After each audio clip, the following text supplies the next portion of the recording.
Power star और trending star दोनों भाई के गाना आयल बा। तरह से बतला दी कि दोनों भाई के गाना में कौन गाना हिट और बेहतरीन में हरदी लगाई मजनुए के दुल्हा बनाई जी। नमस्कार प्रणाम। तरह के आज हम बतलावत तनी कि पावर स्टार और ट्रेंडिंग स्टार दोनों भाई के गाना आयल बा। तरह से बतला दी कि दोनों भाई के गाना में कौन गाना हिट और बेहतरीन गाना आयल बा। वीडियो के आगे बढ़ावत तनी और बतलावत तनी अपने पावर स्टार पवन भैया के ये सावन के तीसरा गाना आयल बा जवना गाना के बोल बा कि देहिए में हरदी लगाई मजनुए के दुल्हा बनाई जी।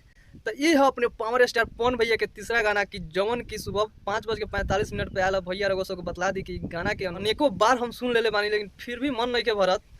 गाना सुने के बहुत ही ज्यादा इच्छा कर रहा बा कि गाना की भाई बोल ऐसा बा।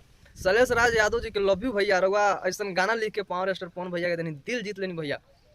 तो वीडियो के आगे बढ़ाओ तनी बतलाओ तनी कि आखिर गाना मजनुए के दुल्हा बनाए जी गाना कितना अच्छा रिस्पांस ला रहा बा। तो रउआ सबके बतला दी कि 6 घंटा में पावर स्टार पवन भैया गाना 5,81,000 व्यू लाइल बा। लाइक के बात कर लिया तो लाइक लाइल बा पावर स्टार पवन भैया गाना 74,000 6 घंटा में लाइक लाइल बा। और रउआ सबके बतला दी ट्रेंडिंग स्टार खेसारी लाल यादव जी के गाना जौन की आयल बा मात्रम उ भी गाना 6 घंटा कंपेरिजन करें। रउआ सबके बतला दी कि खेसारी लाल यादव जी के गाना 6 घंटा में 3,67,000 व्यू लाइल बा।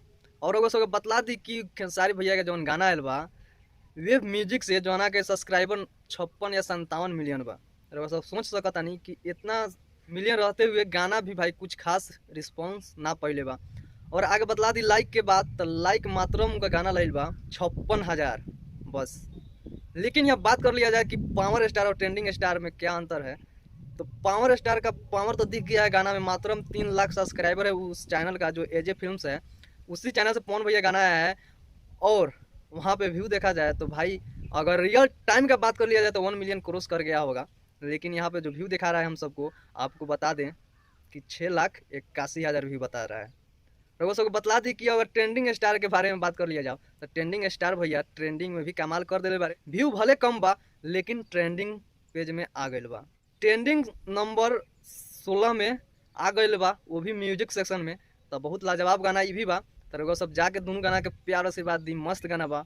लेकिन दोनों गाना का अगर अंतर कर लिया तो सबसे बेस्ट पवन भैया गाना लग रहा बा जौन कि शैलेश राज यादव जी का लिखल बा। तो लाजवाब गाना बा मजनुए के दुल्हा बनाए जी। तो रउआ सबके अपडेट कैसा लागल कमेंट करके जरूर बतलाए। मिलत है अगला वीडियो में, तब तक नमस्कार, लव यू ऑल।